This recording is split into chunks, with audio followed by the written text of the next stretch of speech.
প্ৰাথমিক পৰ্যায়ত 5,500 পদৰ কাৰণে এছিষ্টেণ্ট টিচাৰ পদৰ কাৰণে বিজ্ঞাপন প্ৰকাশ কৰা হৈছে। মাধ্যমিক পৰ্যায়ত 8,000 শিক্ষক গ্ৰেজুৱেট টিচাৰ আৰু পোষ্ট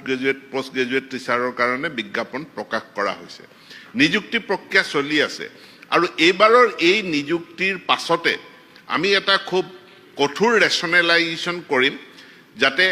প্ৰত্যেক বিদ্যালয়ে শিক্ষক পায় আৰু ইয়াৰ পাছত দেখা যায় যে নতুনকৈ সৃষ্টি কৰা যিসমূহ আদৰ্শ বিদ্যালয় আছে তাৰোপৰি আমাৰ চাহ বাগিচা অঞ্চলত বাগান মালিকৰ কৰ্তৃত্বত থকা যি 420খন